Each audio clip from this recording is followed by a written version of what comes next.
বিজনীত অতি পুৰণি এটি ৰাম সীতা মন্দিৰ। এই ৰাম সীতা মন্দিৰত যিজন বাবা বহুত দশকৰ পৰা দশক ধৰি ইয়াত আছিলে,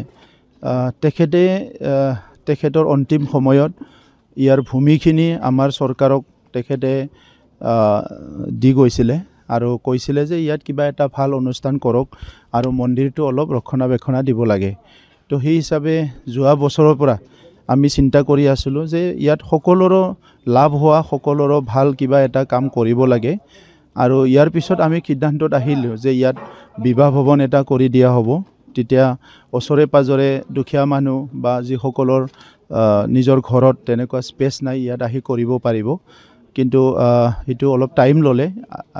আমি ফাইনেলি 1 কোটি টকা ইয়াত চেংচন কৰিলোঁ আৰু প্ৰেমস্থল ধৰ্মশালা বুলি পেলাই এটা ভৱন বনোৱাৰ কাৰণে ঠিক কৰিলোঁ, য'ত বিভিন্ন সভা হ'ব পাৰিব, ধৰ্মীয় বিভিন্ন কাৰ্য যে এইবিলাক কৰিব পাৰিব আৰু বিবাহো কৰিব পাৰিব।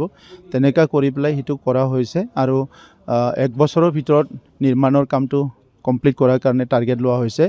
আৰু ইয়াৰ লগতে তেখেতৰ আত্মাৰ প্ৰতি মই শ্ৰদ্ধা জনাই আৰু এই মন্দিৰখনত ইমান দিনৰ পৰা যিসকলে লাগি আছে মই সকলোকে ধন্যবাদ জনাইছোঁ।